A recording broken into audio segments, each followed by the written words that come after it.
I would now like to pass the floor to the next speaker. The next speaker, you have the floor. Thank you, Mr. Chair.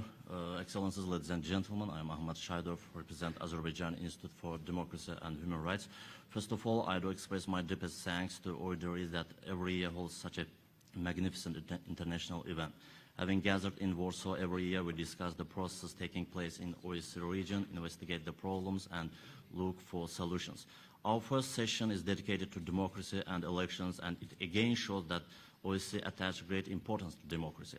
A number of important elections have been held in OSCE region since the beginning of this year. For example, presidential elections in Russia, early presidential and parliamentary elections in Turkey, and presidential elections in Azerbaijan, and so on. I want to continue my today's speech on April 11 presidential elections in Azerbaijan.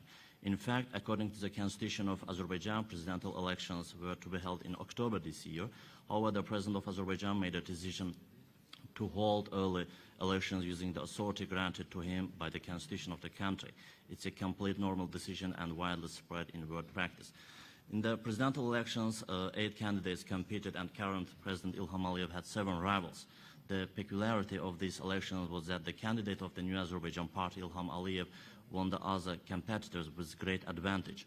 I have to point out that some parties that have called themselves as a main opposition have refused to participate in the elections. It may seem strange to you, but it has some subjective reasons. These parties, 4 months before the elections, have officially declared that the decision to hold early elections is sudden and they are not ready for the elections. This is a very ridiculous reason. The forces that are the country's main opposition are not ready for the elections, and I think this fact is to confess the predicament. That's why the Azerbaijan voters did not forgive this irresponsible decision of those parties. These elections also laid the foundation for a new political era in Azerbaijan. For 30 years, the forces acting as traditional opposition have already been replaced by new political parties. It's no coincidence that the political activist Ilgar Mammadov, who was released last month, laid the foundations for a new political party and announced his platform for domestic and foreign policy. Ilgar Mammadov's release also indicates that the new political relations have begun in Azerbaijan and democratic reforms are rapidly going on in our country. At the end, I would like to briefly speak about the parliamentary elections in Armenia in April this year.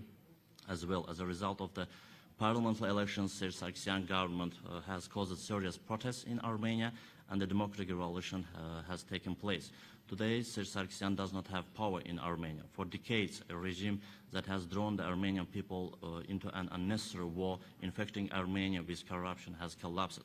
Armenia's new government seems to be more democratic and pragmatic. I believe that the government of Nikol Pashinyan will try to make Armenia truly independent and will pursue a constructive negotiation with the neighbors in order to achieve peace and reconciliation in the region, and will respect the international law norms. Thank you for your attention. Thank you for your contribution. I would like to now